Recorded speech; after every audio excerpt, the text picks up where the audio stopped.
दोस्तों नमस्कार, मैं हूं सुधीर और आप द न्यूज़ आर्टिकल देख रहे हैं। दोस्तों जो है बहुजन समाज किस तरीके से अब जो है जागरूक हो रहा है, और ये मैं इसलिए कह रहा हूं कि जिस तरीके से बाबा साहब की प्रतिमा का विरोध कुछ मनुवादी वकीलों ने मध्य प्रदेश के ग्वालियर हाईकोर्ट परिसर में किया और बाबा साहब की प्रतिमा नहीं लगने दी, और जिस तरीके से उन्होंने सोशल मीडिया पर भड़काऊ बयान दिया, उसको लोग किस तरीके से रिएक्ट करने लगे और किस तरीके से उसका जवाब देने लगे। सोशल मीडिया पर लगातार जो है एक बाढ़ आ गई उन मनवादी वकीलों के खिलाफ, और जिस तरीके से वकील बोल रहे थे उनका जवाब उनको उसी तरीके से उसी लहजे से दिया। तो आज किस तरीके से बहुजन विचारधारा जो संविधान को मानने वाले लोग हैं, जो बाबा साहेब डॉक्टर अम्बेडकर को, जो महापुरुषों को मानने वाले लोग हैं, वो किस तरीके से जागरूक हो रहे हैं और बोल रहे हैं। ये भी बाबा साहब की संविधान की ताकत है। लेकिन ये मामला जो है इतना अब बढ़ चुका है कि अब जो है सीजेआई, जो नए चीफ जस्टिस ऑफ इंडिया बने हैं BR गवई साहब, उनको संज्ञान में लाया गया ये मैटर कि बाबा साहब की प्रतिमा मध्य प्रदेश के ग्वालियर हाईकोर्ट परिसर में लगने वाली थी लेकिन नहीं लग पाई। इससे अवगत कराया गया और मामला ये तूल जब पकड़ा जब भीम आर्मी के कार्यकर्ताओं के साथ कुछ गुंडे वकीलों ने मारपीट करने के बाद जो है मामला बिगड़ गया और भीम आर्मी की तरफ से ऐलान किया गया कि मध्य प्रदेश में बड़ा जन आंदोलन होगा। और 22 मई को अपनी ताकत भीम आर्मी आज़ाद समाज पार्टी ने मध्य प्रदेश में दिखाई और काफ़ी संख्या में लोग पहुंचे और मनवादी वकीलों को, जो बाबा साहब की प्रतिमा का विरोध कर रहे थे, उनको मुंहतोड़ जवाब दिया।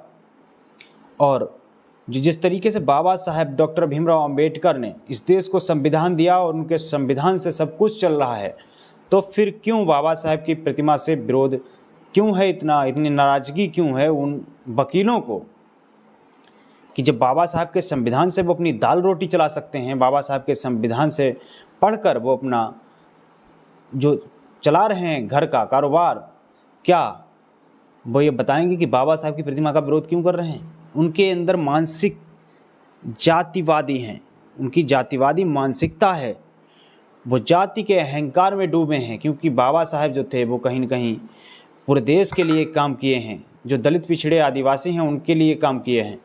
बाबा साहब का संविधान इस देश के 90% लोगों को बहुत बड़ा योगदान उनके जीवन के लिए रहा, क्योंकि जो 90% लोग हैं उनके पास इस देश में कुछ भी नहीं था। उनके पास सिर्फ किसी और दूसरे के कहने पर जो है गुलामी की तरह, मान लीजिए जिस तरीके से उनके साथ बर्बरता की जाती होगी। आज भी इस देश में दलित पिछड़े आदिवासी किस तरीके से उनके साथ मारपीट हो जाती है, घोड़ी पे चढ़ने नहीं दिया जाता है, दलित दूल्हों को जिस तरीके से निकलते हैं उनके साथ पथराव कर दिया जाता है, उनके साथ मारपीट की जाती है, दलित बहन बेटियों को किस तरीके से उनकी शादियाँ तोड़वा दी जाती हैं। तो ये आज का समय है, बाबा साहब का संविधान है तो ये स्थिति है। और उस समय जब बाबा साहब का संविधान नहीं होता होगा, जब देश में संविधान नहीं था, तो आप समझ सकते हैं किस तरीके से आपके साथ क्या बर्ताव किया जाता होगा और आप कुछ नहीं करवाते होंगे। तो ये बाबा साहब की संविधान की देन है। आज हम बोल रहे हैं, अगर लिख पढ़ रहे हैं तो ये संविधान की देन है। अगर आज उन मनवादी वकीलों को जो जवाब मिल रहा है वो संविधान की देन है, वरना उनके खिलाफ कौन बोलता? क्योंकि वो सर्वश्रेष्ठ हैं, अपने आप को सर्वश्रेष्ठ कहते हैं और इसीलिए उनको पेट में दर्द होता है, क्योंकि बाबा साहब के संविधान से सब सर्वश्रेष्ठ हैं। कोई ऊंच नीच नहीं, कोई भेदभाव नहीं कर सकता है, इसलिए उनको दर्द होता है। इसीलिए वो बाबा साहब की प्रतिमा का विरोध करते हैं, इसीलिए बाबा साहब से उनको डर लगता है, क्योंकि बाबा साहब से वो डरते हैं।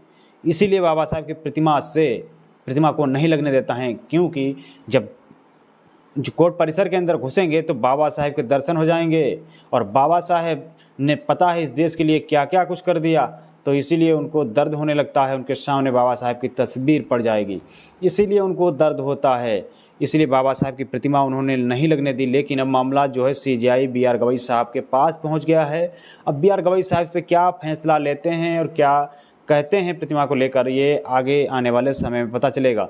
फिलहाल जिस तरीके से मानसिकता है आज भी इस देश के कुछ लोगों की, वो आप समझ सकते हैं। और आप समझ सकते हैं कि आपको किसने प्रताड़ित किया होगा, आपको किसने पढ़ने का अधिकार नहीं दिया, आपको किसने किस तरीके से बेबस किया, आपको लाचार किसने किया। ये बहुत ही समझने की ज़रूरत है, क्योंकि इस देश में जो एट्रोसिटी होती है वो कौन लोग करते हैं और किस पे करते हैं ये तो आपको पता ही होगा। फ़िलहाल किस तरीके से आपके साथ क्या कुछ किया जाता होगा जब आज बाबा साहेब के साथ, जिनका इस देश में संविधान है, उनके साथ किस तरीके से उनका विरोध किया जाता है। बाकी इस पूरी बातचीत पर आप लोग क्या सोचते हैं, अपनी राय कमेंट बॉक्स में ज़रूर दें।